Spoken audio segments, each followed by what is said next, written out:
Hello, everybody. I'm going to give everyone a couple minutes to kind of log in. I will let you know that we're recording this session for just so people who aren't here can watch it. So please be aware of that if you don't want to be recorded. Awesome. Look at all these people here.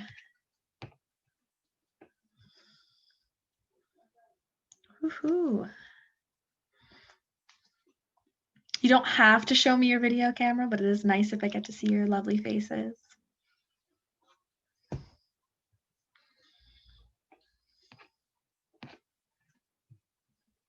Hi. Hello. Hey, Grace, thank you so much for doing this. We really appreciate it. Of course. Everybody has lots of questions always, so it's just kind of easier for everyone to answer each other's questions and do it all together. I'll just give it 2 more minutes for everybody who wants to be here to show up, and then we'll get started with the quick introduction of me and Ogechi, and then we'll jump in right into questions that hopefully everybody has lots of.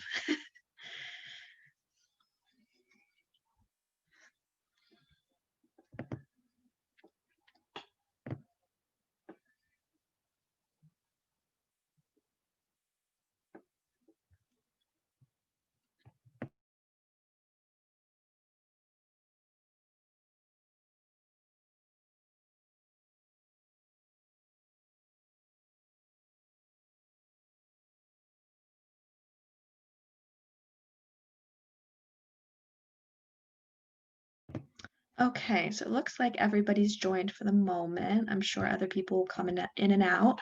So as I already said this once, but for everybody's involved, we are recording this. So if you do not want to be recorded, just don't say anything. So I'm Grace. Everybody knows me. I make the schedules, and I'm here to just kind of support you guys and answer any questions you might have about dedicated. There's a lot of misconceptions about dedicated. There's a lot of rules about dedicated that people are like really, really passionate about because it worked for them or didn't work for them. But we kind of try and work with flexibility and understand that everybody's really, really different. And the 6-week insanity boot camp that I am a member of is not for everybody. So there's different plans for everyone. I know most people are hopefully waiting till after the holidays to start dedicated because it's really, really hard to start doing like a full-fledged boot camp during Christmas or whatever holidays you celebrate or don't celebrate. Even with COVID, it's still kind of difficult. So I did the traditional 7-week dedicated period, long 12-hour days. I made a YouTube video that you guys can see like really detailed about how my study schedule went. But that's the main thing. I don't know, Ogechi, if you want to just introduce yourself, because I think you're a new face for a lot of people. She's helping me with a lot of tutoring and getting more involved with the program. So. Hi, my name's Ogechi. I'm in 3rd year, newly into 3rd year. I'm on my 2nd rotation right now. So I recently just took step 1. Like Grace, I also did about 8 weeks. I think I took a week like off completely to get married. So technically 9 weeks. Wow, I didn't know that. That's busy, dedicated. Yeah, so same with Grace, long days, just because there was so much to cover. So between like 10 to 12 hours, depending on the day. So yeah. Yeah, and I should mention that I've taken step 2 now, and I can tell you guys that not 1 minute of the time you're going to spend on step 1 will be wasted because step 2 has a lot of the same exact information. So if you feel like, oh, I just want to get this over with and start studying for the next chapter, like the same exact questions will be on there, the same information. So as you start this, don't think about it as like a giant binge where you get to purge the information afterwards. The only thing you get to purge afterwards is biochem, thank God, but everything else sticks around. Okay, so who wants to be the first person to ask us some questions? I see some people in the chat who don't want to talk. I was wondering how much time off between step 1 and rotations. We just wait for the results and then move on right away. Yeah, so it does depend on when you've actually sit for step. There's certain time points that new rotations start. And so if you end up taking step like midway in there, you might have a couple weeks off. Conversely, sometimes if you get your score back, you can start like the really rapidly if a new rotation is about to start.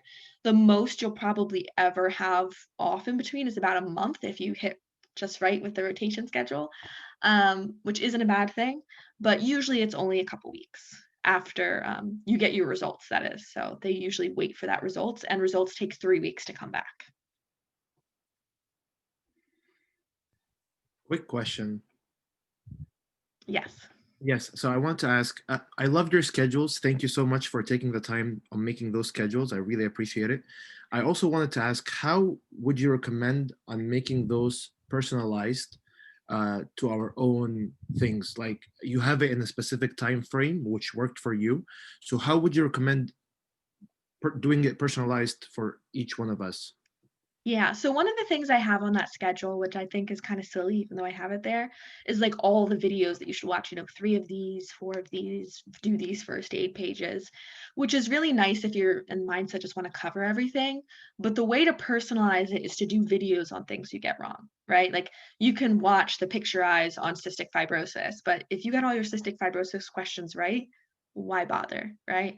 And even if you don't have on the schedule until week 3 you don't have acute intermittent porphyria, if you've gotten 2 questions on acute intermittent porphyria wrong, like you should have watched that acute intermittent porphyria video twice. So the way to customize it is really to target your weaknesses by doing questions. So if you're doing a longer time period and you're not doing 80 questions a day, if you're doing 40 questions a day and you're getting, we'll say, half of them wrong, you should have 20 things that you need to review. You're going to have 10 videos or 10 first aid pages or whatever it is. You're going to have plenty of time to customize that. If you seem to be getting all the cardio questions wrong, you need to not follow the schedule and wait to do cardio till the end. You want to do that right away. So the way to customize it is to do questions and really study things you're bad at and kind of ignore or kind of put on the back burner the things you're a little stronger at.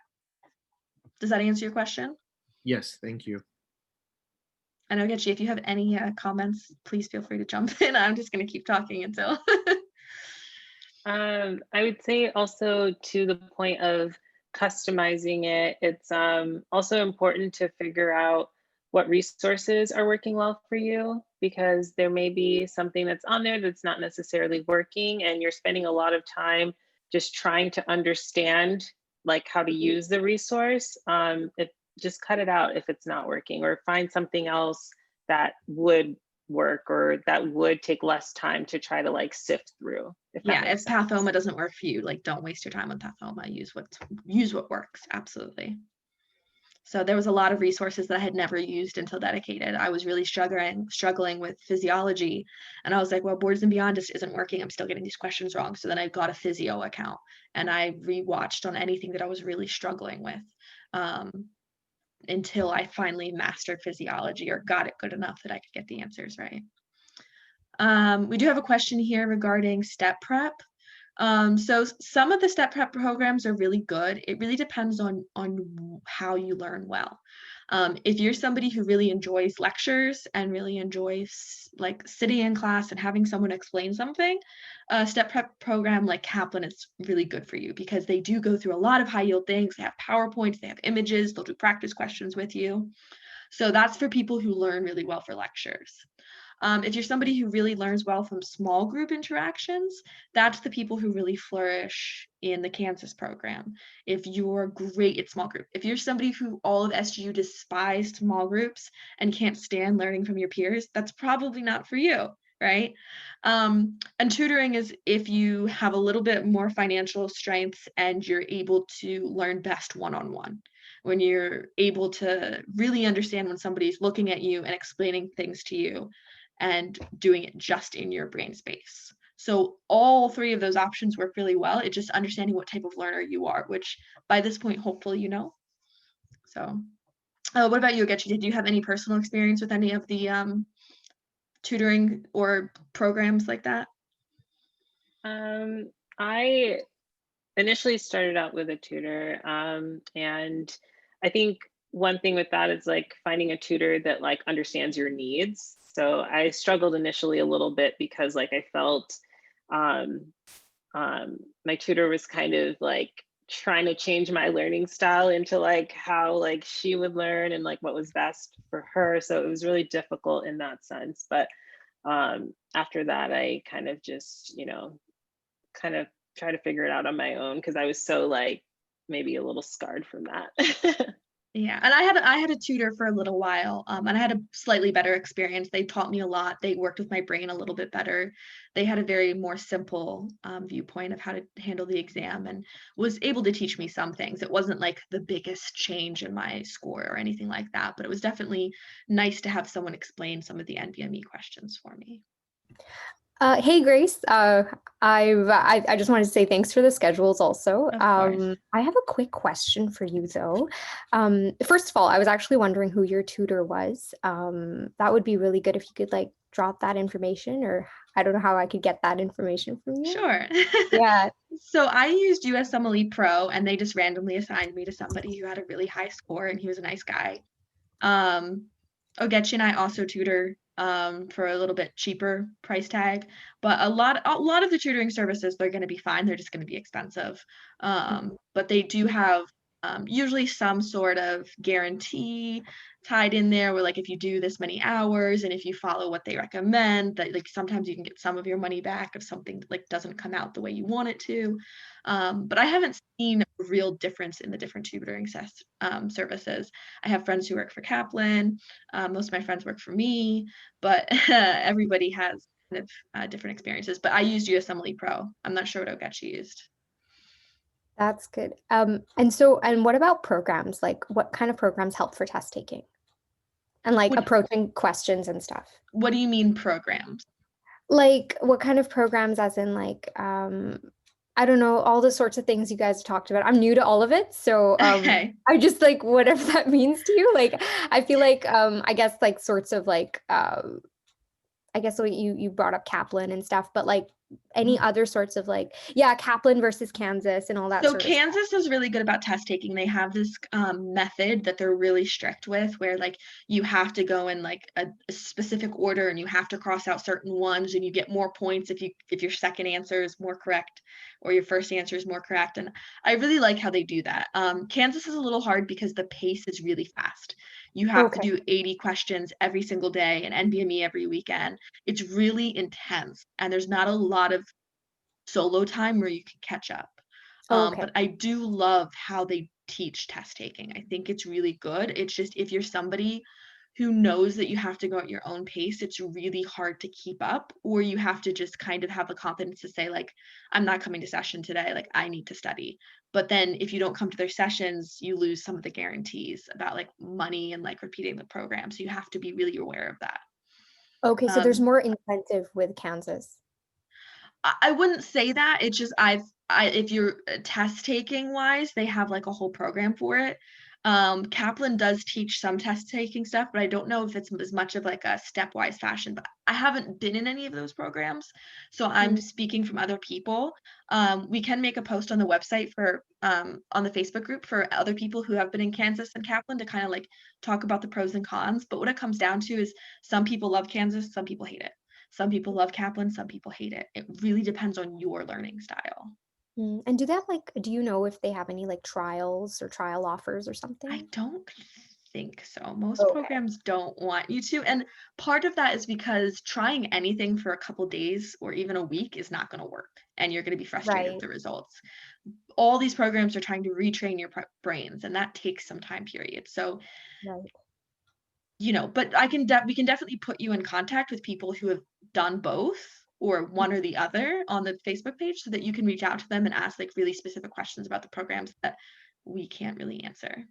That would be wonderful if you could do that. Thank you so much. We could definitely do that.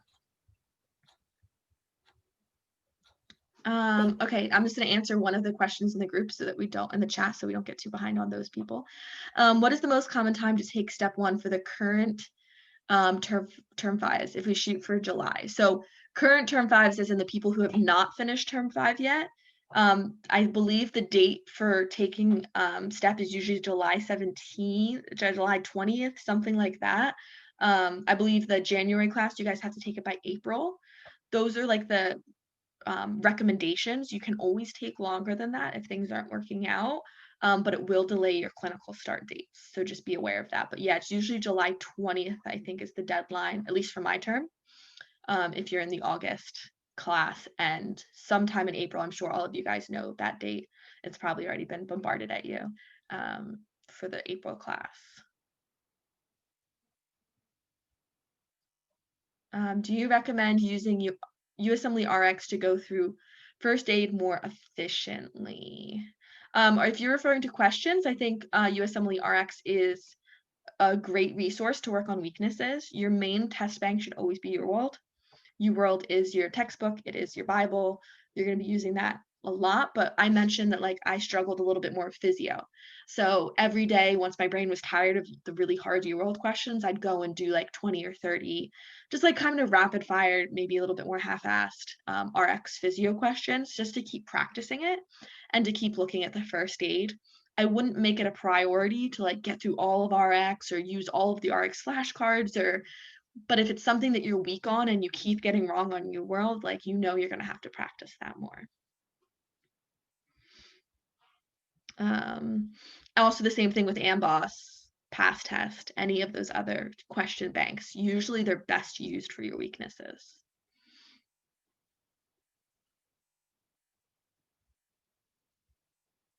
All right. If those people who asked those last 2 questions have any follow-ups, please feel free to mention them or ask me more questions.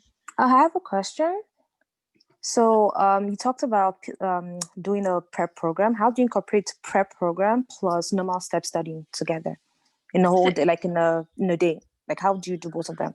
You couldn't do a normal personalized step study and do a program. Most of those programs include they dictate when you're doing Eworld.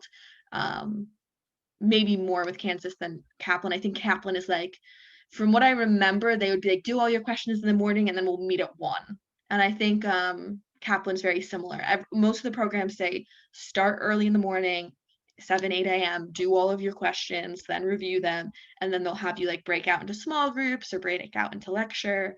So you really can't run your own solo schedule and do one of those programs. There's just not enough time in the day, but they'll kind of dictate when you should do each thing. Does that answer your question? Yes, it does. Thank you. Perfect.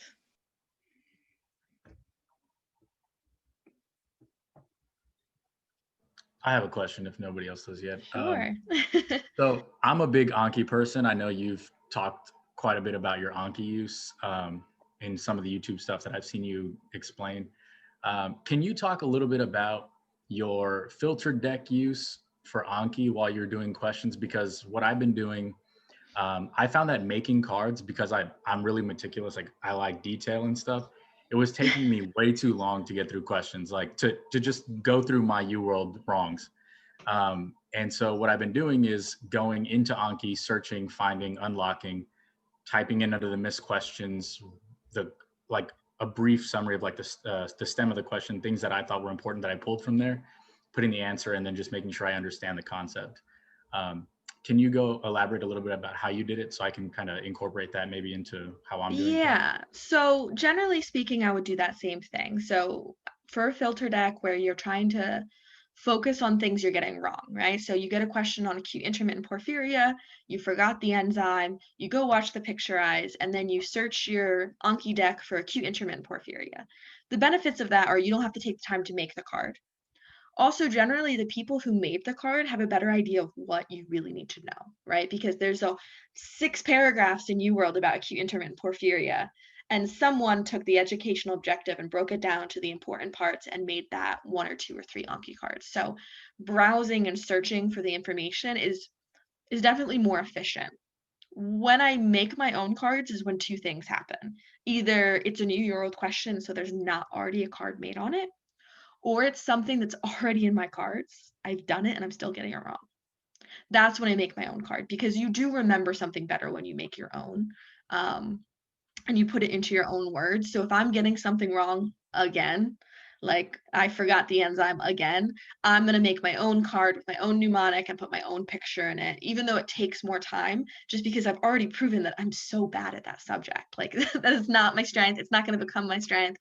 I can do that Anki card 20 more times. If I don't fix this myself, I'm going to get it wrong on step. So the idea, I wasn't somebody who was able to go through Eworld twice. I was only able to go through Eworld once. But I knew that every question I got wrong on Eworld, I did the Anki card for 10 times. So even though I wasn't getting 2 passes of Eworld, I was getting 10 passes of Eworld via Anki. So that's why I think the filter decks are really, really helpful. But you're right, that it can be super time consuming if you're making all your own cards. Like it's just not going to happen. Okay, thank you. I appreciate it. Anything else about that filter decks, or anybody else have questions about the filter decks? I know that it's hard if you're not really familiar with Anki to jump into it, but I promise you it's worth it, and it's way more efficient than like a incorrect like notebook or something like that. So I don't have a question about the filter deck, but my question is kind of straightforward. In term 5, how do you structure like proper like preparations for STEP while you're doing all the SGU stuff? You know, like, I mean, I know it's like people say, oh, you should probably be focused more on, you know, Eworld and stuff for STEP, but I mean, how do you properly structure that? You get what I mean? And yeah, no, it's hard to balance both. I think that the biggest plus to term 5 is they're reviewing all the things you've already learned, right? But you have to be really real with yourself, right? So like if you did really well term 4 and you're killing it on farm and micro, you can definitely put that in a back seat and focus on the term 2 neuro and anatomy and physio that you like were bad at, right? At the same time, if you're really bad at term 4, that is the most important term to go focus on and review: the micro, the farm, the path. That's the bulk of STEP. So you have to be really realistic about your strengths and weaknesses when you're entering term 5, because if your goal is to review everything again, it's going to be really hard. So I think the best way to structure it, the way I like doing it the best, is there's kind of 2 methods. You can either do the video method or the question method. So if you're going to do the video method, you're going to spend the first part of the week working on all the videos for cardio or whatever topic you're going over. And then you're going to make sure that you go through the lectures just to see if they taught anything that you missed, right? You're going to go through the vasculitis lecture and make sure that there wasn't some weird vasculitis that you didn't see on Boards and Beyond in first aid. The other method is to do like all the AMBOSS questions or all the RX cardio questions. And then at the end of the week, do the same thing, go through the lecture and be like, okay, did I cover all of this? Not learning it from the lectures, but making sure you didn't miss anything. And that's kind of the most efficient way to start studying for STEP, is because you're using the external resources first, so that you already know what overlaps. And then, most of 80% of the lectures should match what you've already learned. But it's definitely hard to balance, especially with all the small groups. So keep up with questions, watch videos, and kind of do lectures as like a review of what you've learned. Use it as like a study guide. got you. Thank you. Thank you so much. Discount. Do you know of any way to get discounted resources for Physio and Boards and Beyond? There's always people posting on your class page about it. We have tons of people who are ambassadors for all of those things. So the easiest way to get those is to post on your group page and just say, hey, anybody have a discount code for these things? And they always do. I don't have any personally. I'm not associated with any of those guys, but it's pretty easy to find, especially if you're doing a group. If your term doesn't answer, another term already has it. The term 4s are always starting out their Boards and Beyond and Pathoma accounts, so they always have discounts flowing around. All right, let me get to some of more of these chat questions. Let's see. How do you study anatomy? First aid anatomy is weak, but I can't go back through SGU notes. I don't blame you. So anatomy is another one of my weaknesses. So I have done every RX anatomy question 3 times, every AMBOSS anatomy question 3 times, every Eworld anatomy question 3 times, because I was like, I am bad at this. I'm just going to keep practicing it. I also used Physio. Physio's anatomy is really, really good. And then there's also the 100 anatomy content.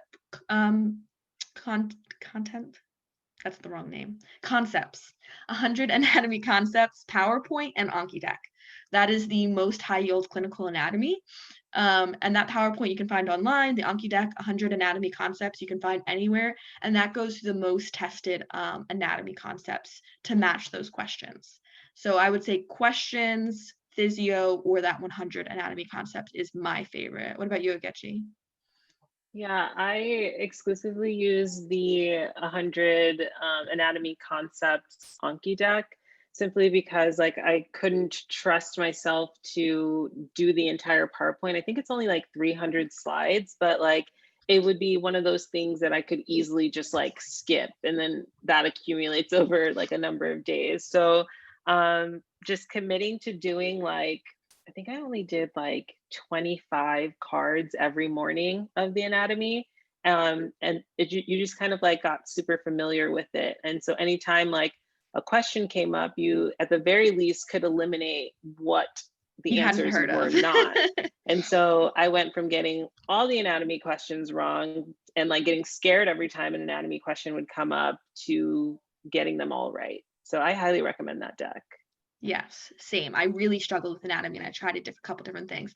It's also one of those things that's really easy to do with friends. So you can be like, hey, every day we're going to go through these 10 slides and just text each other quiz questions on it, because it's good to keep up communication with your friends, or say, hey, at the end of the night, can we spend a half an hour going through 100 anatomy concepts on Zoom or whatever, and you guys doing that together, because pretty much everybody in med school is bad in anatomy. We didn't spend a lot of time on it, and the questions are really hard to guess on if you don't know. So it's a great thing to do as a group. How do you find a tutor? Reddit, Google search, word of mouth? Yeah. You can definitely post in any of the upper terms groups and see what they did. I just Googled. I just found one website I liked. Reddit has a lot of cheaper options where people aren't with like a big company, but they have like some individuals. I know people who have found like tutors that aren't with a big company, but who could still help you for a lot cheaper. Like I said, we offer tutoring to some degree, but the big name ones, Kaplan, USMLE Pro, Med School Tutor Plus, or something like that. I'm not sure how Agechi found hers, but I think if you just Googled it.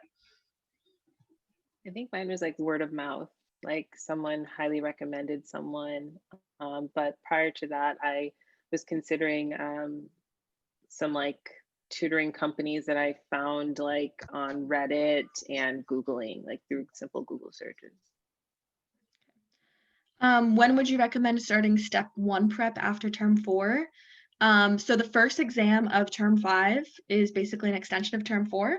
It's more path, micro pharm. I would not start step prep until after that exam. You really want to do well on that exam so you can kind of set yourself up to maybe not focus on lectures as much for the rest of the term.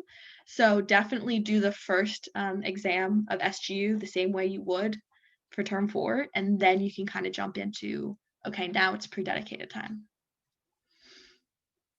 Okay, anybody have questions before I jump more into the chat? Somebody want to ask a question? Yeah, Grace, I have a quick question. So what are good study habits to start getting into, like say, for example, because I'm still in first year, but I just want to know what like step is all about and stuff. So like That's what kind of good thank you. So what kind of good habits and stuff should I start like utilizing and stuff as I'm entering my second term? Yeah, so for people who are kind of concerned about step early on, like myself, I knew I wanted to get into surgery, and I knew that I didn't really care as much if I got an 80 on an SGU exam. I knew that my priority was going to be step. So the way that I really started focusing on that was with Anki. Anki is your best long-term memory. The people who really struggle with step are the people who can kind of cram right before an SGU exam and then do fine on an SGU exam and then they move on. Those people are smarter than me. I could not cram for an SGU exam. They're definitely smarter. But when you get to dedicated, it's too late to cram. Like there's way, way too much to learn. So as much as possible, you want to put things in long-term memory. The two best resources I've found for long-term memory so that you don't have to learn it over and over and over and over again is Anki and Sketchy. So Sketchy, which is a little early for you in term 2, but you can definitely use Picturize at this level. Picturize is something, or Sketchy is something that you're going to be able to memorize that image and never forget it, versus a lecture, which is going to leave your brain.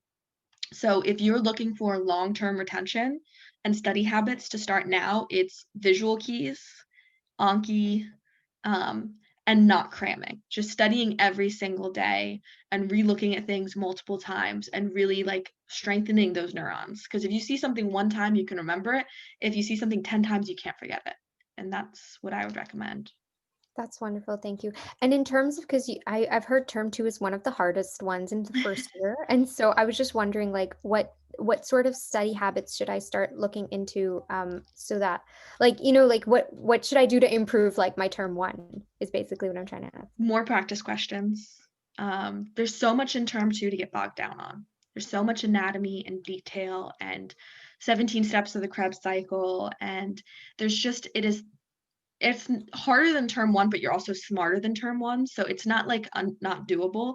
It's just the volume is so much that if you don't find out what's important, you'll definitely drown. So I really did well in the first exam because it seemed like the same pace as term 1.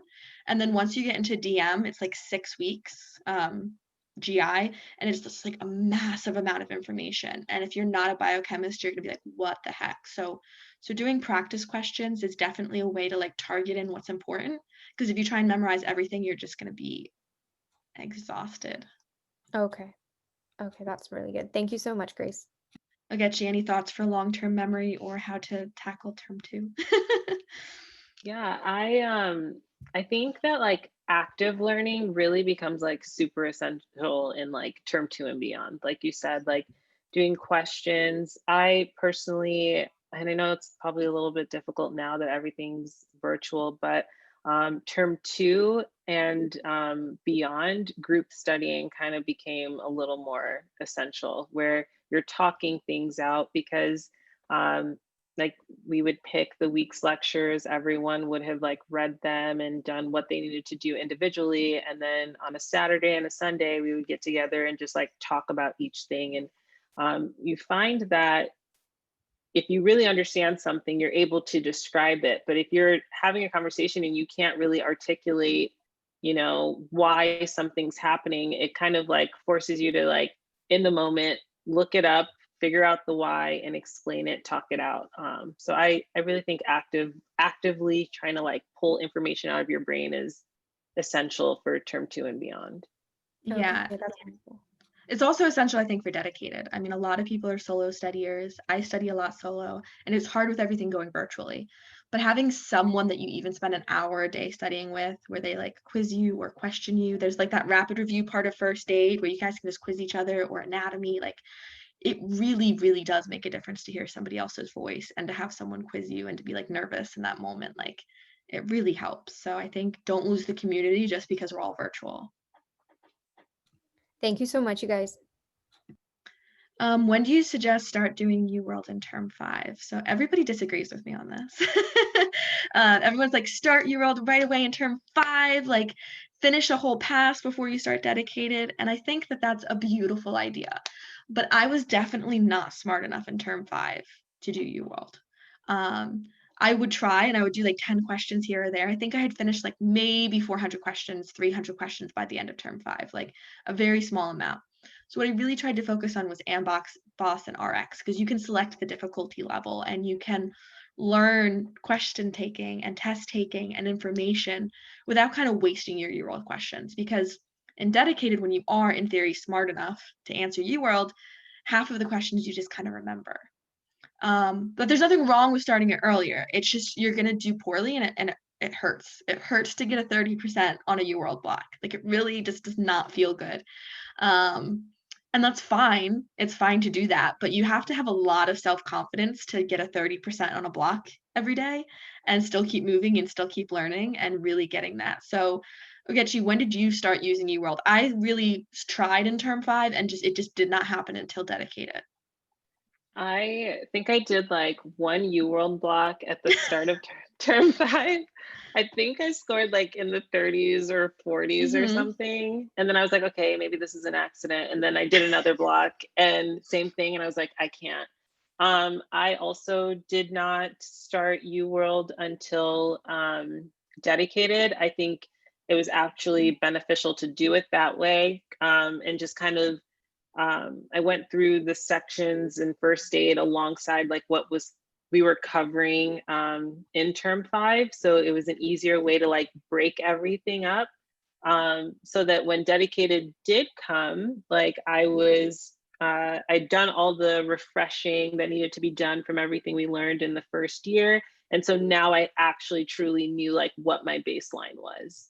And so yes, Eworld was still difficult, but I wasn't getting possible. like, yeah, it was possible. You could reason through the question, like you have rebuilt your wealth of knowledge and just kind of like, you're just more, you're able to navigate the questions better. And it's, for me, the benefit was that like my confidence wasn't shattered every morning, you know, like you're doing the questions and you're like, okay, I got some wrong, but like I did pretty well on this block.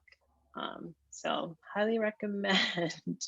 That's maybe not to putting it say off. don't do lots of questions. Like the Yeah. RX questions, the AMBOSS questions, they're the same information that Eworld's going to ask you. They're just asking it in an easier way. So Eworld has a lot more puzzles, a lot more difficulty. They're a different league, right? And you're not going to start for a marathon running marathons. You're going to start running 5Ks first. And that's what your RX and your AMBOSS are. You can select easy, medium. You can run those 5Ks. You can get really strong at those. And then in dedicated, when you see a similar question type, you're like, oh yeah, I do remember that question. But it's important to start using the filter decks in term 5 if you can. So do you have a technique for writing down and going over incorrect answers, concepts? Yes, the filter decks. When I get a question wrong, the first thing I'm going to go down to is the educational objective, either on RX, AMBOSS, or Eworld. And I'm going to see, do I understand it? Did I get it wrong because I don't know it or because I was just being dumb? And if it's anything I didn't know, it goes into an Anki card. It becomes my filter deck. I'm going to see it every day. I don't have to memorize all of the explanation. What I need to do is be able to understand and explain and answer the educational objective or the bottom line. And that's what I'm always going for. So that's my technique. If I get the question right, awesome, moving on. If I just guessed right, it probably still needs to be in an Anki deck. If you're really against Anki, you can use that notebook where you write down the facts and stuff you get wrong every day, and you can use that to review. But it's definitely more efficient with the Anki. All the programs we were talking about, you do in dedicated, you do not do in term 5, just for the person who asked that. I think somebody was about to ask a question. Go ahead. I was gonna ask, how would you recommend staying dedicated during dedicated? Like we all feel guilty of like, you know, zoning off when we're studying, or you know, checking the phone every half an hour. So how would you recommend staying dedicated, to be honest? Because it's not easy to study 8 hours, 7 hours a day without staying, zoning off or doing things like that. So how would you recommend doing it? Yeah, so I think the most important thing is to have rules for yourself, and also to have like real attainable goals, right? If your goal is to do 130 questions every day, like, well, you're going to fail every day. You're going to be miserable. It's not going to happen. For most people, your goal should be 80 questions a day. But if you're consistently not reaching that, you need to lower it. You know, it's better for you to be happy that you got through 60 questions than devastated that you didn't get through 80. I think as far as like the phone, I have a lot of friends who made me put passwords on their phones, or at the beginning of the day, because we were still studying Grenada, we would literally just like swap our phones with somebody else. So like I'd be like, hey, you take my phone. That way, like if my mom calls, they'll still like walk over and bring me my phone. I won't like miss a phone call from my mom. But I'm not going to be distracted by Instagram, right? I have to walk up to that person and say, can I have my phone? I want to go on Instagram. And I look like a loser who doesn't want to study, instead of just getting away with it. So if you're at home, you know, putting it in a different room just so you have to get up and go get it is a really good idea. There's no reason for your phone to be next to you. And schedule breaks, you know, whether that's a lunch break or a day off every week or 2 half days off every week, whatever you need to do. Having something to look forward to is really motivating. I already talked about having group work to go through. That helps a lot. Seeing somebody else miserable helps.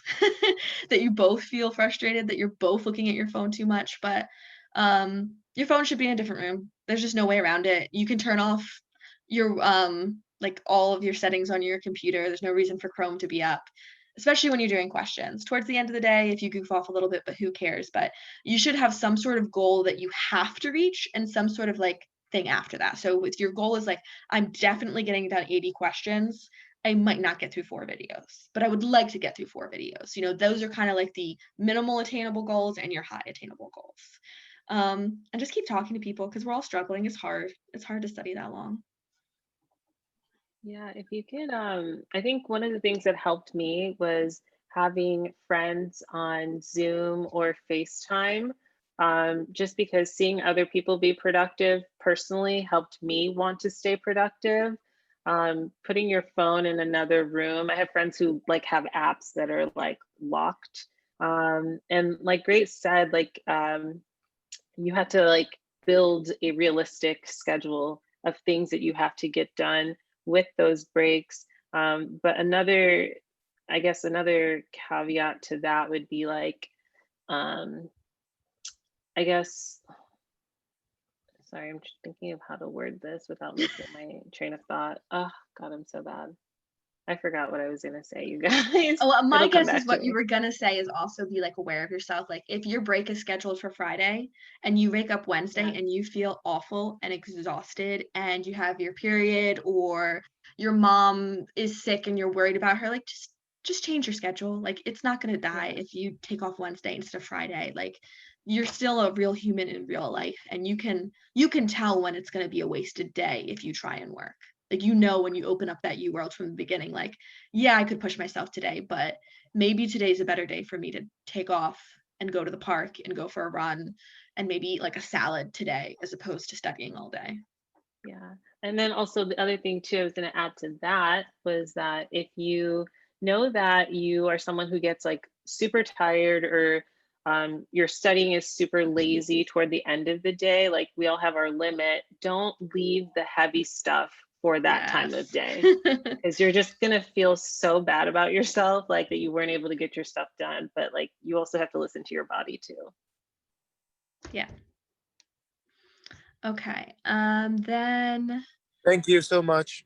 of course. What do you recommend for someone who struggled a little bit more? Or should they use a personal tutor or a full course? I really can't tell you. It really depends on your learning style.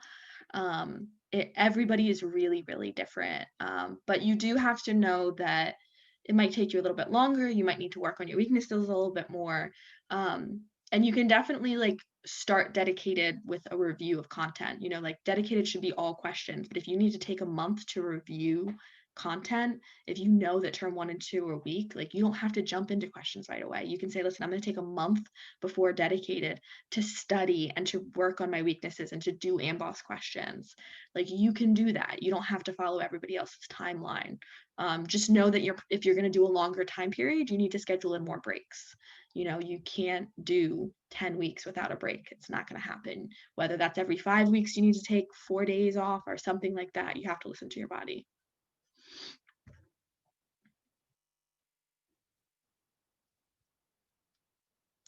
Can I ask you for a favor, Grace? One more Yes, of course. favor. Would you post the link for the deck for the anatomy that you mentioned on your group so we can use it? Absolutely. I will put it in the Anki deck folder on my Google Drive. Also, somebody posted about what deck am I referring to for the filter deck. So it doesn't matter what deck you use. You can use Zonkey, you can use Lanata Cop, you can use Zonkey or Zonking or any full-fledged step deck is fine. I like Zonkey. I have that one that I made for the terms. It doesn't need to be that way. And also the YouTube video with how to make those filter decks is up. So any big step 1 deck that you want to use is fine because you're just going to be searching for information and then putting it into a folder. But it's best if you use one that you already are familiar with. If you're starting from scratch, Zonkey is always the default, and Anki is pretty much the most. It kind of contains everything. So I like those the best. Ogechi, you have a different preference? No, those exact same ones. People who really, really like Boards and Beyond like the Lightyear deck, but I think that it's like has no pictures and it has no like extra information, and it's just like memorizing the sentences that Jason Ryan says on Boards and Beyond, which is like fine to do after watching a video, but it's not super helpful for review. So I don't like that one as much. But I know the school provides Uworld subscriptions. Is it good to start the Kaplan Q Bank during winter break? The Kaplan questions I think are pretty hard. You can definitely use Kaplan. I don't like their questions as much. That's just a personal thing. I really love Amboss. You can do Kaplan if you already have it, use it. But I think Amboss is kind of taking the reins as the second seat in the question bank hierarchy. It has a great explanations. It has test taking techniques built in where like you hit highlight, it'll show you what you should have highlighted. It'll give you like little hints. It'll allow you to choose the first answer. And if you get it wrong, it will allow you to choose another one. It really kind of teaches some basic test taking skills. So if you're going to get another test bank before term 5 or to go with dedicated, it would definitely be Amboss in my mind. And they also give you RX.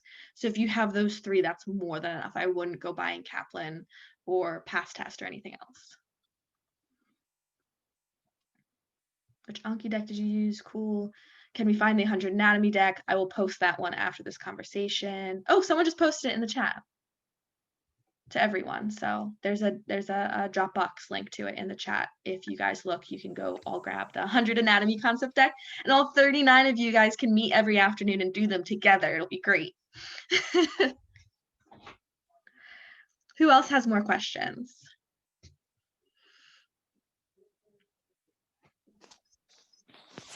Hi, I just have a quick question regarding, honestly, just sleep habits, especially when it comes to just studying in general. I'm more of like a night owl. Like I just stay up usually till like 3 in the morning. And I understand that when it comes to the step, you want to be on a schedule where it's like you're waking up at the time you'd usually take the exam so that you're used to it. But would you think that for the first couple months, like maybe a month before, like actually taking the step is when I should get on a normal schedule, or do you believe it's just like So you're cutting out a little bit for me, but I got the gist of it. So I'm a complete insomniac too. At SGU, I was one of those super unhealthy people who would study all night long, go to class at 8 a.m. and then sleep all day. Highly do not recommend. I was crazy, but I did that for all of the terms until dedicated. And dedicated, I only did 7 weeks. So I was like, I'm going to wake up every morning at 7. I'm going to start my questions by 8. I'm going to synthesize the real exam. If you're planning on studying for 3 months, yeah, you don't have to start until the last month. If you really, really stink at studying in the morning, I would even recommend sleeping until like 9 or 10 and at least trying to be a little bit closer to realistic, because going from staying up until 5 in the morning to waking up at 7 in the morning is a much bigger jump, even in a month, than you think it is. So the earlier you could push yourself, the better. Also, if you wait till kind of the last minute to change, you don't learn certain things about yourself. So one of the things I learned through forcing myself to be a morning person was that my first block in the morning was always twice as bad as my second block. I learned that my first block was going to be a disaster. And I figured on test day, my first block would be a disaster. So I actually started waking up even earlier, around 6:30, and I would do like 20 RX questions on easy, like just to get my brain working before I started the other blocks. And that really, really helped me, but I only found out that that would help because I realized I did so badly on the first block. And so you would think, hey, your brain doesn't work in the morning, you should probably sleep in a little bit more. But instead, what I was able to do was I just had to start my brain working on something simple. And then even on test day, I did 20 easy RX questions before going into my exam because I learned that I had to wake myself up. But no, you're not going to, there's plenty of people who stay up all night and still do well on step. But you do want to definitely get yourself ready and learn about your brain. So I would say push yourself as much as possible to even do 9 o'clock if you can't do 7 o'clock, and try and transition, make it easy on yourself. Thank you. I'm sure people would disagree with me and say just go with how you're usually learning. That's true too. You have to know your weaknesses and your limits, but test day is very early and very long, and it's not good if you're a night owl.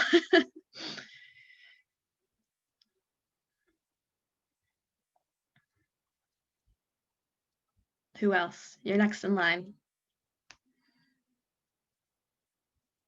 All right, I'll answer another one on the group chat. So what would be your advice on someone starting Zonkey for the first time in term 5? Is it worth it? Yes, it's worth it, but don't think you're going to start doing like 20,000 Anki cards and get through all of it.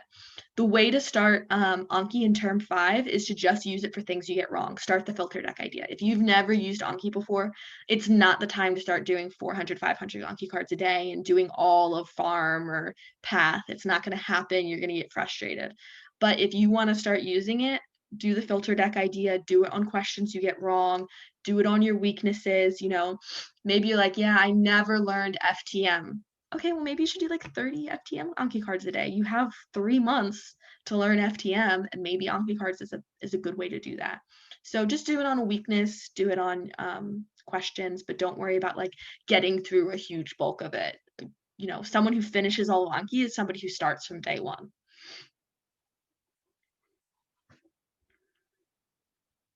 Let's see. Is Uworld a lot harder than Amboss? Yes and no. The benefit of Uworld does not let you select easy, medium, hard. Amboss gives you 5 levels. They're called hammers. And so like when you're in term 5 or starting on a subject, you can start with the first 2 hammers, do all of those questions, then do the next 2. If you're not somebody who's trying to get a 250, you don't ever need to do those hard ones, right? So that kind of gives you that option. Uworld does not tell you how hard a question is, and it does not tell you, and it doesn't let you select them. So you just get it wrong. And you don't know if that was like the easiest biochem question or the hardest biochem question. It mixes them all up. So I wouldn't say that Amboss is easier, but I would say that it feels easier because you know when you're getting, oh, that was a 5 hammer question. Of course I got it wrong. Like nobody gets that right. And you have that kind of confidence around it. And you can also just not select those 5 hammers, where Uworld gives it all to you. And some days it gives you a lot of hard questions, and some days it gives you a lot of easy questions, and you can fluctuate a lot in percentages. So you just don't have that like advice it gives you. But Uworld is definitely hard, very hard. Do I have any experience with Firecracker? I don't. One of my friends did Firecracker every single day. They did great on step. They swore by Firecracker. I hated the format. I just thought it wasn't user friendly, and so I gave up on it. I did try. Anki and Firecracker both have that space-time repetition where you're seeing facts and they give you links to information. If you're familiar with Firecracker and you like it, go for it. If not, I like Anki better, but if you already put time into Firecracker, keep using it. People have been really successful with it. And they force you to use it for 3rd year, so you'll be able to help all the rest of us when we're trying to figure it out. Grace? Yes. Hey, sorry, I have one more question for you. No, it's good. We like the questions. So. Thank you, thank you. So I've heard that sketchy farm videos can like end up being way too long. So what would you advise for studying farm? Like I've heard that is first aid brute memorization just okay, or what would you suggest? I would say no, because although they're long, they work. When I am the only person in a room able to answer a farm question because I sat through those 30-minute sketchies, it's definitely works. One of the things you have to do is if you look at a 30-minute video and you go, wow, that's 30 minutes. How am I going to get through all of that? Just say, oh, I'm going to watch the first half now, go grab a snack, review the first half, and then I'll watch the second half. Like you don't have to sit there and focus for 30 minutes just because it's a 30-minute video. There are some exceptions. There are some terrible sketchy videos. There are picturizes, which are shorter. You can always use those instead. There's nothing special about sketchy. It's just that it's a picture. Picturize works just as well and it's shorter. But I will always swear by those. Some people aren't visual learners. I struggle with visual. I had to watch them many, many times, but I always encourage people to do it because it's, like I said, long-term memory, which is better than first aid rote memorization. Thank you. What about you, Ogechi? I loved sketchy. I actually swear by it. Not gonna lie. And there's so many instances where a drug, like even now, or like where an attending asks us a question about a drug, and like the first thing that pops into my head is not an SGU lecture, it's not the first aid page, it's literally like the sketchy image. And you can get a lot of questions correct just by that. So Yeah, and I do have another tutor, Julie, who hates Sketchy.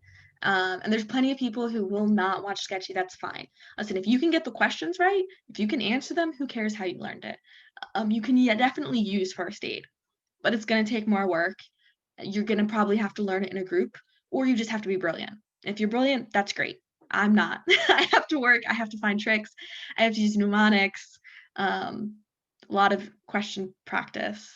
Someone just posted a new 100 concept deck because the old one wasn't working. So there's another link in there, you guys. Yeah. Also, I've noticed like I've tried Anki. I tried Anki a lot, but sometimes I'm not an Anki person, I feel. So like I've heard like how would you then like review Sketchy if you're not an Anki person? So what I usually do and what my whole group would do is we would put up the picture and we'd quiz each other on it. We'd make us walk through it. If you have an Anki account, there's those little buttons that you can like flip through. But I would be like, all right, Shermeen, like you teach me the Sketchy, teach me this Parkinson Sketchy, tell me what every symbol is, and we talk about it. And if you could tell me what every symbol was, great, you understand it, you know it. If not, we have to go back to that section and kind of look at it. And so reviewing them together is a really good way if you don't like Anki. Yeah. It's just a good way to learn hard to rote memorization things because there's a lot in first aid and a lot that you can reason through. Farm, biochem, those aren't things you can usually reason through. You usually have to know it. And Yeah. that's why these tools are really helpful. Okay. Yeah. Like, cause I want to be an Anki person, and I know Anki is like sometimes like the holy grail of learning. But sometimes do you think I'm not an Anki person just maybe because I haven't used it enough? Like, should I just start incorporating getting used to it? Like sort of just push myself to use Anki? Like, So what do you I tried Anki term 1, I tried Anki term 2, and it wasn't until term 4 that I started using it religiously. It does take some practice. It is hard. It's not user friendly, It but it really does isn't. work. But it Yeah. does work. So get yourself a friend who's really good at it and make them help you and push Okay. yourself with it. Because when I started using it regularly, I jumped 10% in my SGU grade. That's really good. Yeah, because it's just I don't like the clicking too much. There's the good, really good, not good. And I'm just like, again. And then like with again, they just show it to you all over again. I'm like, I wasn't ready for this again. So anyway, yeah, definitely getting a friend for me. Thank you so much. Are step questions similar to Uworld or NBME style questions, like first order or higher order questions? So there's a good mix. I think the NBME is most similar to step, and I can say that with confidence because it's the people who write step. Also, there are usually exact copies from NBMEs on test day. So I had at least 3 or 4 questions that I had seen before on NBMEs. I mean, out of like 270, so it's not like anything super helpful. But there were definitely ones. I always describe Uworld as, for any baseball fans, which I'm not, Uworld is like practicing with a heavy bat. So you'll see in the dugout all the athletes, they're like, before they go up to the plate, they're like swinging with weights on their bat because when they get to the actual question, if they have all that strength and all that practice with it being really hard, that bat now seems light and easy. So I think NBME questions are easier. They tend to be more first order.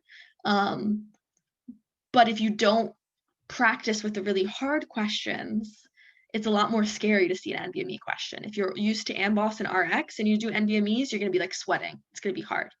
If you're used to Uworld, hopefully when you get to that NBME, you feel a little bit more comfortable. But NBME does have a full gamut. It has first, second, third, fourth, and fifth.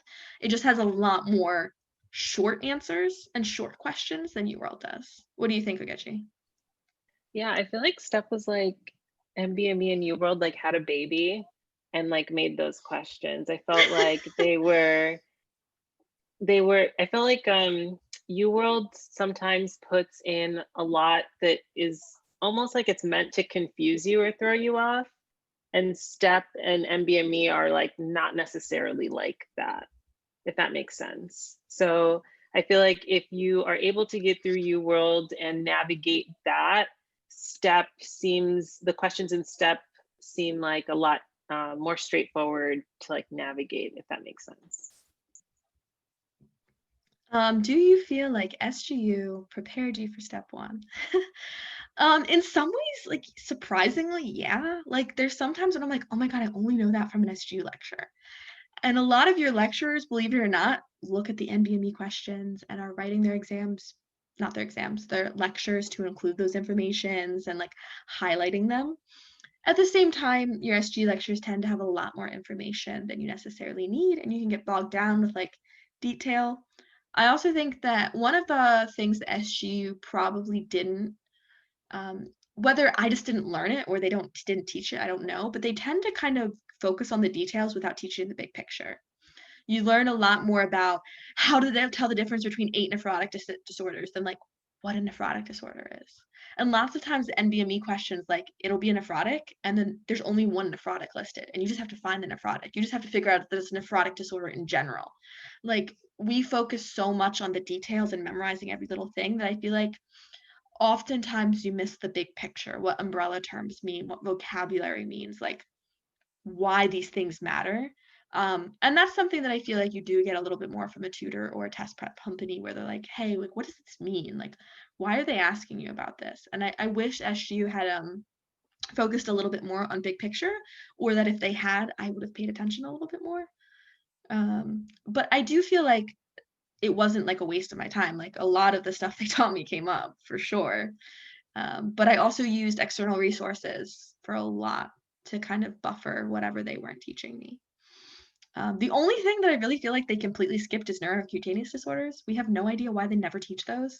It just, there's no lecture on it and they always come up. So like that's the one thing SG doesn't teach, but everything else pretty much they cover.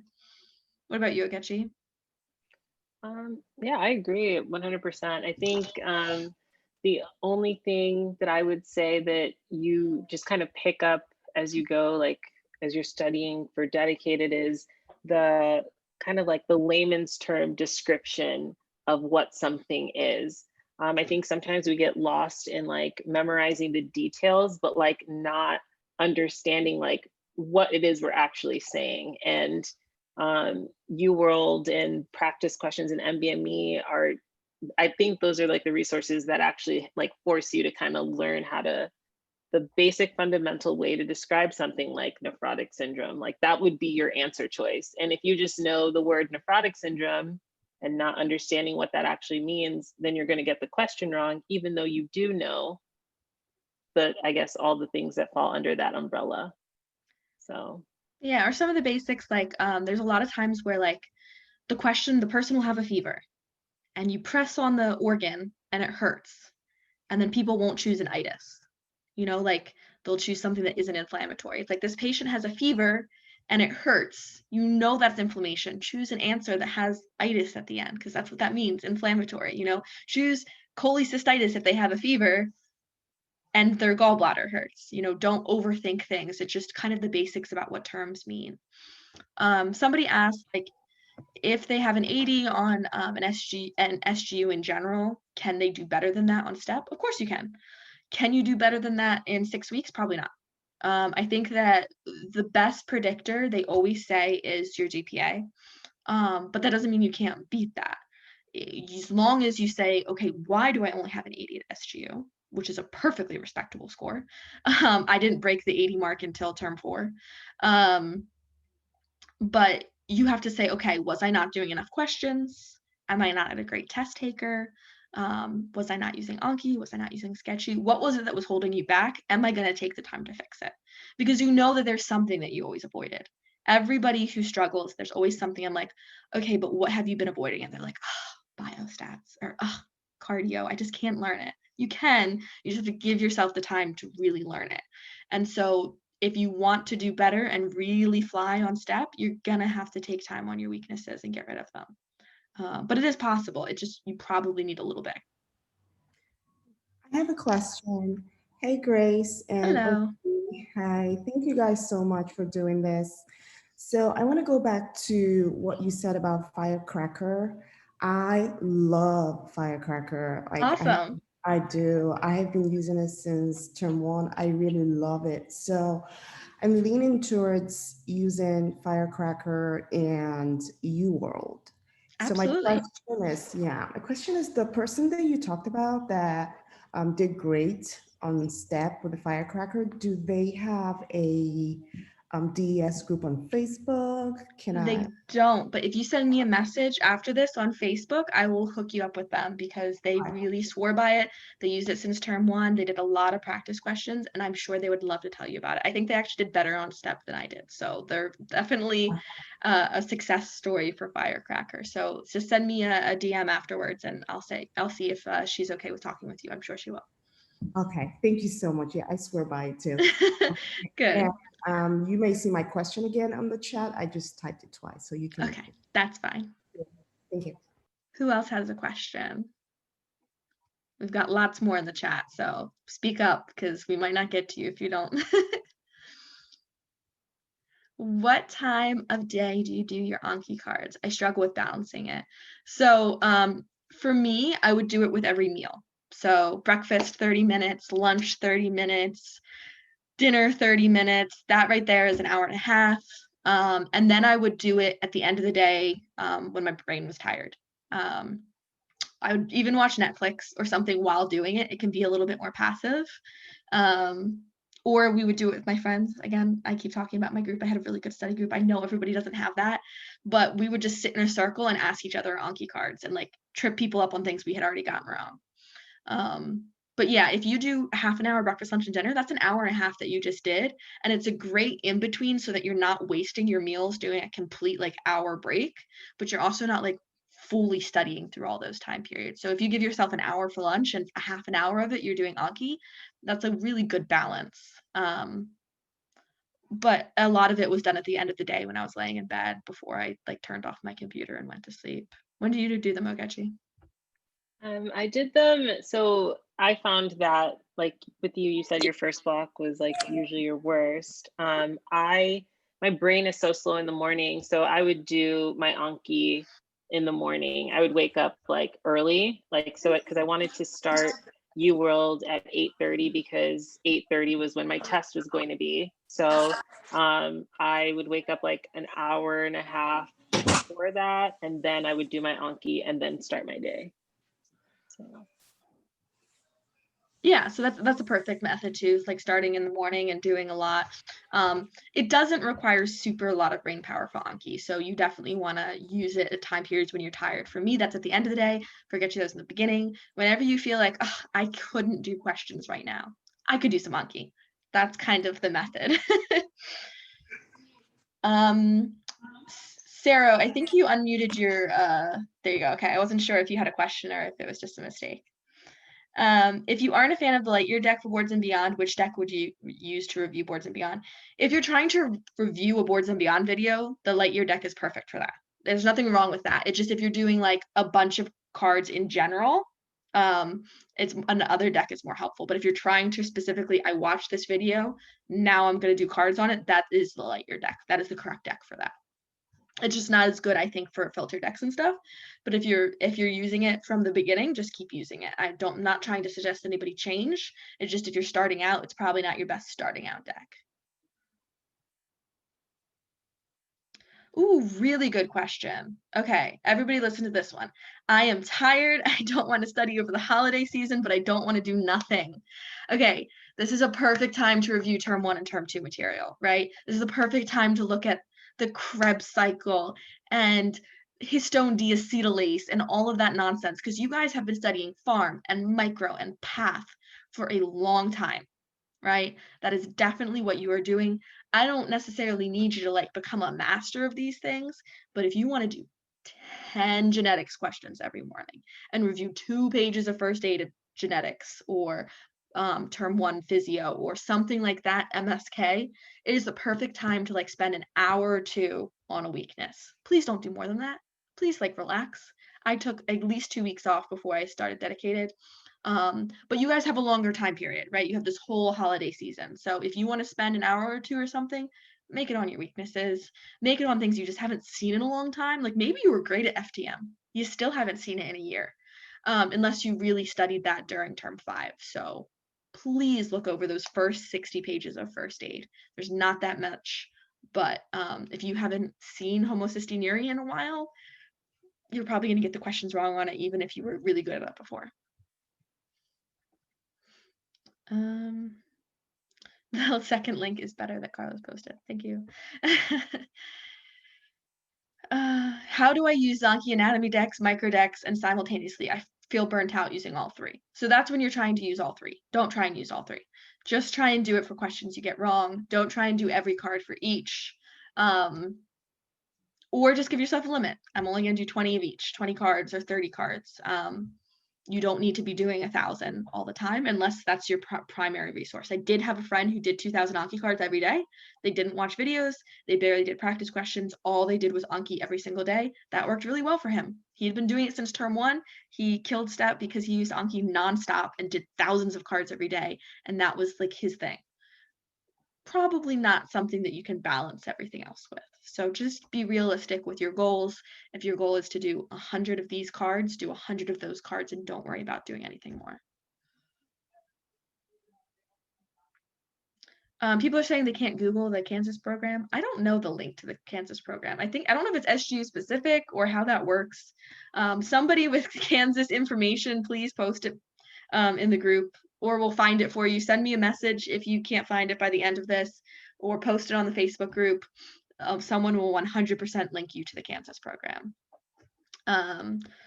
Okay, the Firecracker question, we got that.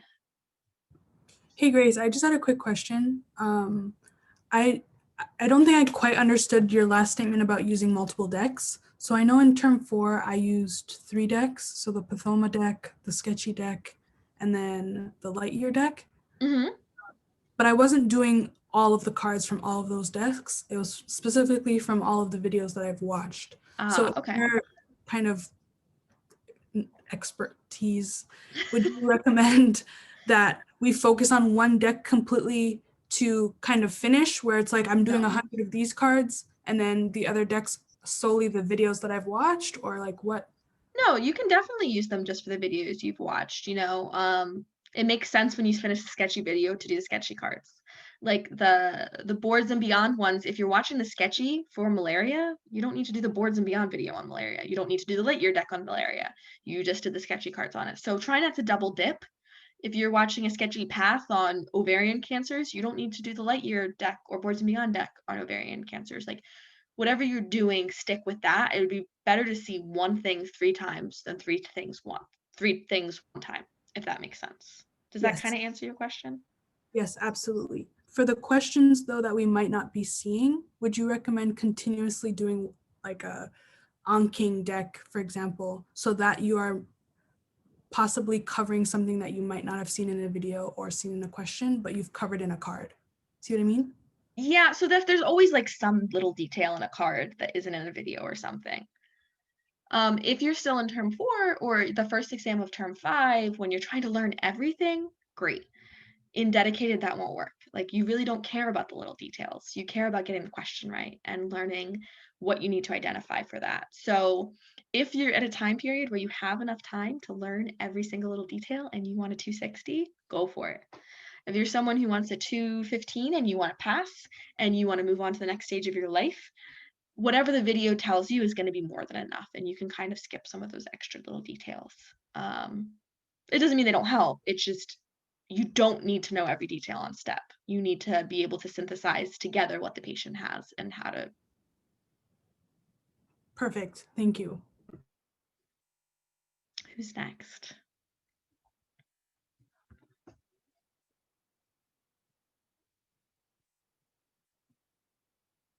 Okay, another posted question. Why do all the schedules say in progress? Well, they kind of get updated every term. Some of the earlier ones, like term 1 and term 2, still say in progress because this was the first year that I did them, the first term that I did them. So we're still updating them from people's recommendations and stuff, but they are complete enough to follow. They will have to be changed date-wise for the next term. I'm always looking for volunteers to do that because it's a lot of work. But yeah, they're complete enough to follow. They're just not like the term 4 and term 5 schedules are a little bit more tried and true. The term 4 schedule has been around for 2 years now, I think, which just makes me feel old. But those ones are pretty much perfected as much as they can be, where the term 1 and term 2 schedules, I literally just finished up. So they definitely are going to need to go through a couple terms to get really good.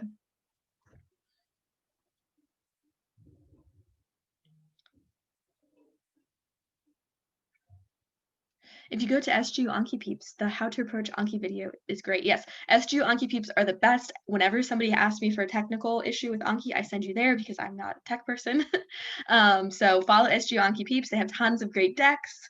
They have tons of people who are like better at technological stuff than I am. So go follow that and support them.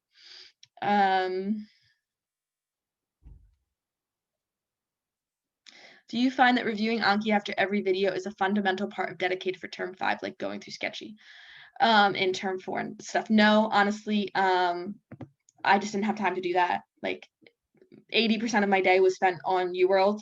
If I got to videos, it was a good day. So doing the Anki on every single one of them definitely didn't happen, but I would try and at least get the Anki on the thing I got wrong. If you have the time, go for it. Otherwise, like going through Sketchy, then Anki, watching Boards and Beyond, then doing Anki, that just seems like very long time taking. Yeah, that's just a lot. It's just too much time. You'll see that the day flies by. You're gonna spend 6 or 7 hours on just doing questions, and you're not gonna have time to do all that. Yes, they barely did anything for the neurocutaneous disorders. You watch the sketchies for them, watch the picturizes for them. Tuberous sclerosis is the favorite for the NBMEs. You'll see that on every single NBME without fail. And I definitely saw some neurocutaneous on STEP. They'll always be asking that. Wow, there's still 51 more questions, guys. Okay, best way to tackle pathology terms and questions like Eworld, Amboss, NBME always described histopath using different words. They confuse me. Yeah, so they do that on purpose, right? So they are trying to take buzzwords out of STEP. So instead of saying pseudo-rosette, they describe a neutrophil at the center and things surrounding it. So you really have to look at what things mean as opposed to exact terms. Stop trying to memorize buzzwords and kind of understand what they mean, but that takes practice. And that takes a lot of NBME questions and Eworld questions. So the best way to get better at those is to just do more. Because they're going to use different descriptors every time. So really break down what you expect to see and see if it kind of matches.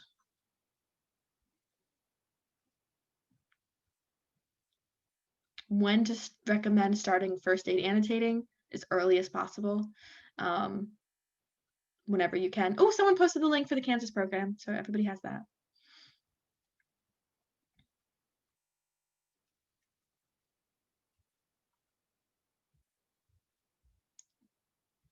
Somebody's saying they're going back to studying for the day. Good, awesome.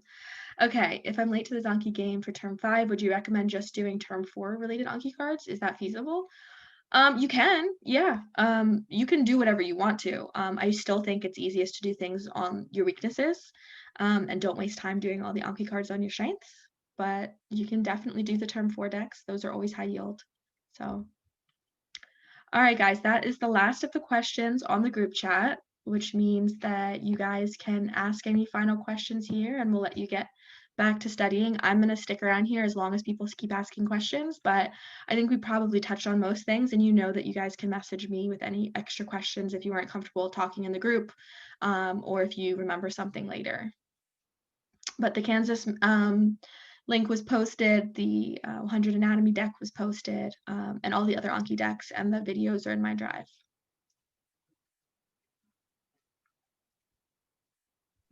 Awesome. Thank you so much, everybody. That was really helpful.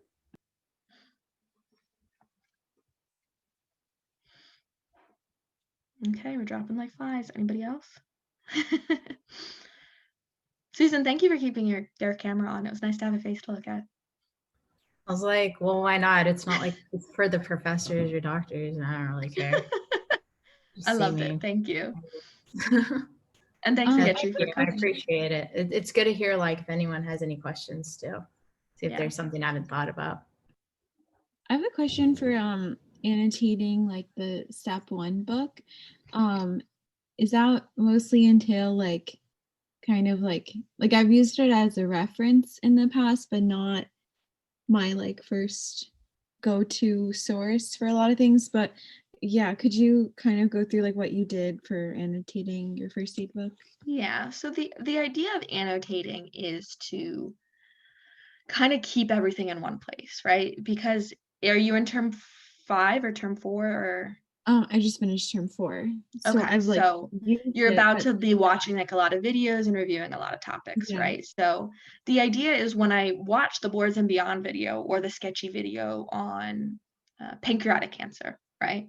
So I'm like, all right, I just learned all of that, but that was like a whole video. So now I'm going to look at the first aid and then to see what the first aid mentioned that Eworld didn't, and what the Eworld mentioned, I mean, not Eworld, Boards and Beyond, and I'm going to compare the two things, right? I'm going to see like, oh, wow, they both made a big deal about smoking being a really big thing for pancreatic cancer.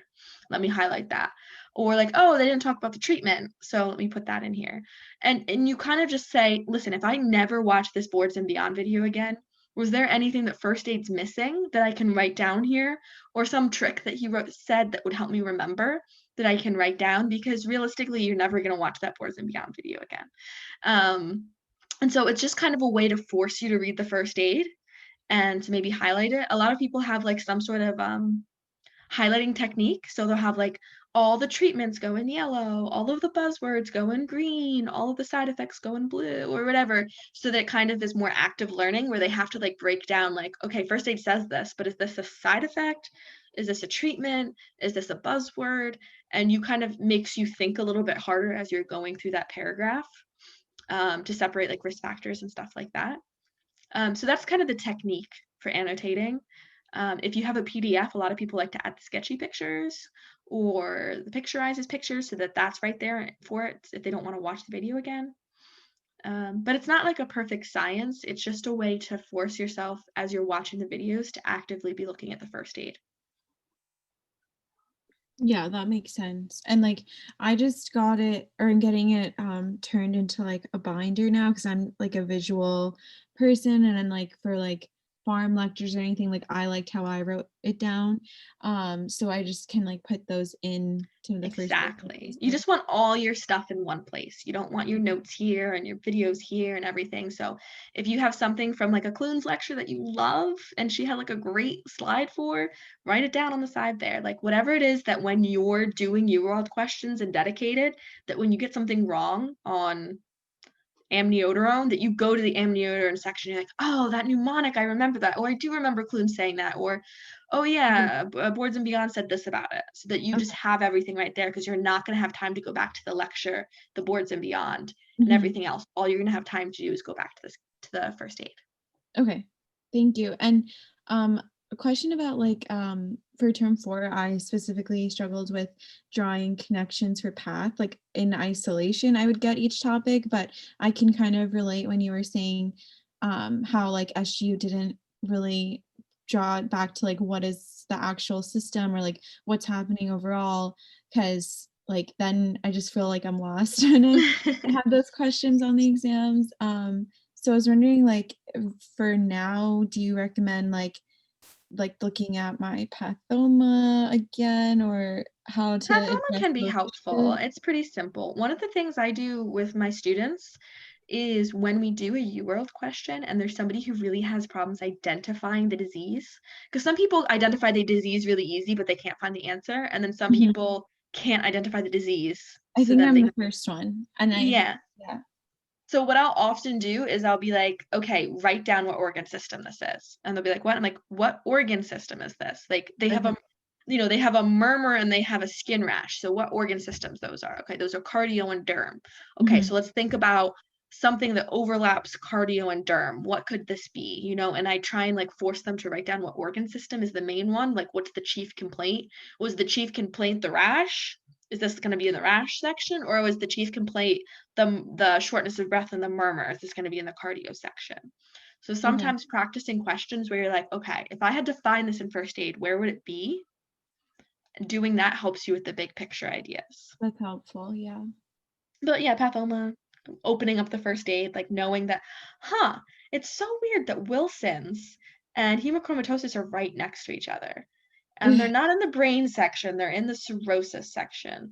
Wait, does that mean that the most important thing about Wilson's and hemochromatosis is the liver? And you're like, oh, I guess it is, because they're both in the liver section of first aid. So yeah, cirrhosis and hepatocellular carcinoma are the most important things about Wilson and hemochromatosis, even though they each affect every organ system. Yeah. So sometimes really thinking about why things are in certain places helps. Thank you. Yeah, and I think what you were saying about like where would I find this in the first aid book is a good way to think about it. And if I just use my break now to kind of like get familiar with it, I hope maybe I can like see what's like big in each system in that way. Yeah, it takes a long time to do that, but I think that if you force yourself to like answer questions like, wait, was this a physio question or a path question? When you force yourself to do those things, it really, really helps, because then you start seeing questions. It's like, oh, this is a physio question, cardio. Yeah. This, and you like kind of zone in a lot faster, and you can kind of reset your brain that way. Thank you. Hey, Grace, sorry, I know you mentioned that the links for the decks are posted in the chat, but I was driving, so I couldn't see that. So would you please post them on your Of course. Okay, thank you so much. Of course, we will put them in there. I'll put them in the Facebook group, like the event, so that they're not cluttering up the main page. Great, thank you. And if you don't see them, just message me for them and I'll get you. Okay, thank you so much. I have to go, but thank you for everything. Okay. No problem. Have a good one. I just have like a random question. How did you end up using anything from the previous terms, like term 1 and 2, in terms of our lecture notes and all of that? Because I personally use Notability and it is like maxed out. So I want to do stuff, but I'm scared because I'm like, what if I need this? I wouldn't get rid of them. I think that sometimes I'm like, oh, Trot's had a slide on that. I need to find that. I want to go back to that. She had a thing, and I'll go back to it. It definitely didn't happen every day. I definitely wasn't reviewing lectures every day. But if you're somebody who used lectures a lot, those things have space in your brain. So you could definitely save those, but you don't have to. Okay. Okay, thanks. You can always upload them to like a Google Drive too. Google Drives has a certain amount of free space. So you could definitely do that. I personally struggled with that because I did offload it, but when I bring it back to my iPad, it's just chaos. Yeah, I can't too much help the Notability. That one's hard, but just because I didn't use it. But maybe there's somebody knows a different way to kind of do it. Yeah, for sure. Thanks.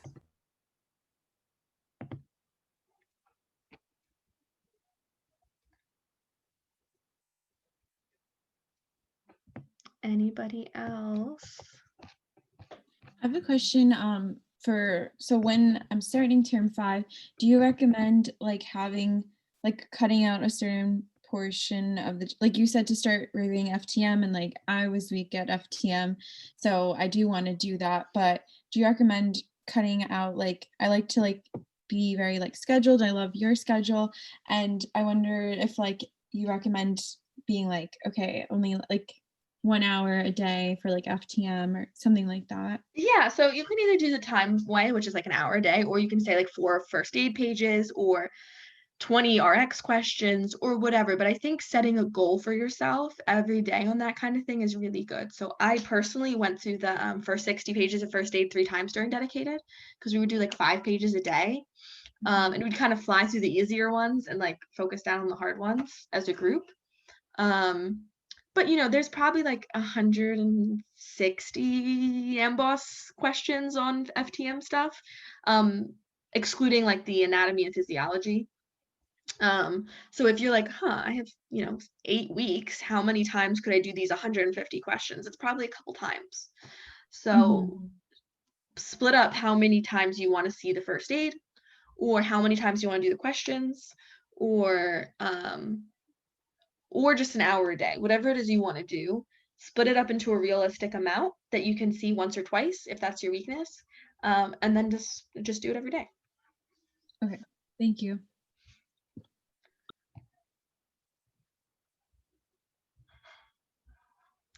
Anyone like really questioning if they should take a break or study, just take a break.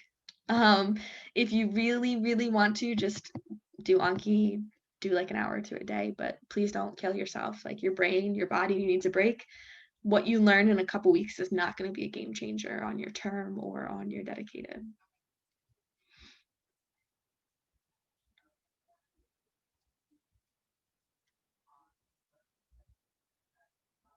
Okay, anybody else? We're gonna end it now. All right, thank you all for joining. Bye guys, thanks again. Bye.